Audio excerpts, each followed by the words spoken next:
Hello, everybody, and welcome to Forever Red Devils. Manchester United versus Brentford this weekend. The Premier League returns, and Brentford will travel to Old Trafford, where they will take on Manchester United, who are actually below Brentford on the Premier League table. And it's a bit of a battle between Manchester United's current manager in Erik ten Hag and a potential Erik ten Hag replacement in Thomas Frank. And this week in particular, the rumor mill has been well and truly alive with talks about Thomas Frank potentially accepting a potential job option at United if Ten Hag were to get sacked. I think he's not a bad fit. It'd be interesting to see if they were to go someone who is unproven at a big club in terms of Thomas Frank, who's also not actually managed that many clubs itself. So I think he's an outside option, but apparently very much seems to be on the radar.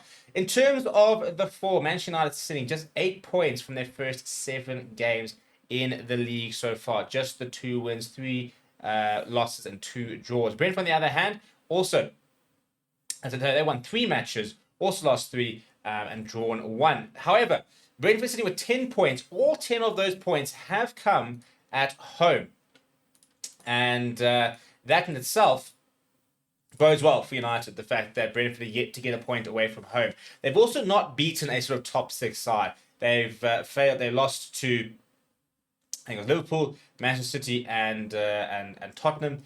And so from that sort of perspective, I think it's actually West Ham rather. They haven't sort of beaten a massive club just yet, which hopefully again sort of bodes well for United. But if you look at the recent form, for example, United, since winning 7-0 against Barnsley, have been horrendous. 4 draws and a loss. They've not won a game in the last 5 matches.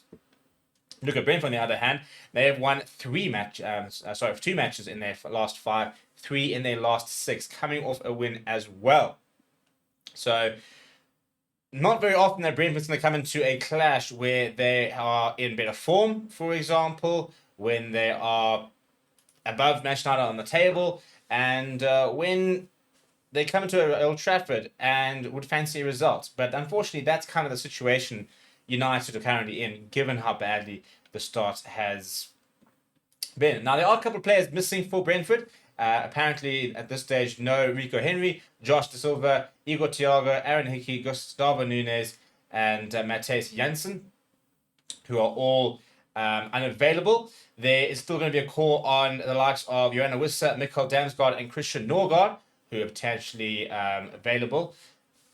And the key man to watch out for, who is available, is Brian Mbeumo. I mean, phenomenal player.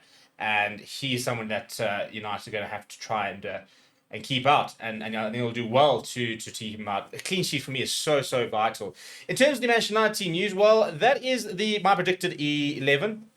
The only one I sort of potentially is Ahmad ahead of Garnacho maybe, which seems to be sort of the more likely option, but I'd really like to see Garnacho get a start. But Erik ten Hag in his press conference did confirm that Nasser Mazraoui is fit for this weekend, and I therefore expect to start at right back, Delo at left back, Harry Maguire out for a few weeks, no Yenior just yet, so De Ligt, Martinez probably in line to start, maybe outside shot Johnny Evans. Manuel Ugarte apparently I think is available from what we understand, was substituted with injury early during the international break, but has been training at United. However, that knock means that I think Casemiro will probably start, and Christian Eriksen, who's been very productive of late, has scored quite a few and assisted a couple goals, both club and country, even though United have not been getting the results. He's been at the heart of quite a lot of what's been good, so expect to see him another opportunity. Bruno Fernandes, I'm sure, will be captaining right ahead of them. Marcus Rashford getting there, and then it's a bit of a flip of the coin. Rasmus Højlund to start, or Joshua Zirkzee. I'd personally like to see Højlund. I think he got through some minutes for Denmark in the week. His national coach came out and said that he's looking good, so I'd really like to see him get the nod. So, yeah, I think the big sort of question mark is Garnacho or Ahmad, but I think that's more or less what we're going to see. We will probably see the 4-2-3-1. It is the favourite formation of Erik ten Hag. I don't see that really changing. And, yeah, so in terms of the game itself, Brentford they start well. And they've scored an opening goal inside the first 82nd each of their last 4 matches. So you start badly against Brentford, you are behind. That's basically what happens. So that's a very nice warning to that Manchester United back four and Casemiro ahead of them. Do not switch off early. Get through that first 10 period and settle into the match, because if we start badly, we're going to be behind. We all saw that incredible 5-3 game against Wolves just before the international break, and that shows you that this Brentford side is full of goals, but could also show United that they potentially might be full of conceding goals. So they actually have conceded more goals than United, conceding 13 and scoring 13 so far. United, on the other hand, scored 5 and conceded 8. So, yeah, United have scored more goals, but they have conceded fewer, which is supposed to be the only sort of positive. And we really do have to try and search for the positives as United fans at the moment. So that's what I expect to see. And it's at the Theatre of Dreams, which means Erik ten Hag needs to be brave. He needs to go out, he needs to get a result. And he needs to make sure the performance is worthy of Manchester United. He came out in the press conference. He took a bit of a dig at the journalists about some of them doubting his abilities and his potential longevity at the club.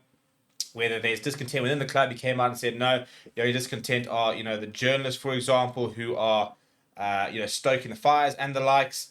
And, yeah, I think it's going to be interesting to see what the response is on the field, because you can say whatever you like in a press conference, but yeah, the match is a whole different kettle of fish. So let me know what your score predictions are down in the comments below. Please do smash like on the video. Please do subscribe to the channel as well. It is a 3 o'clock kickoff. We will have a reaction immediately after the game, so make sure you subscribe to the channel to see that.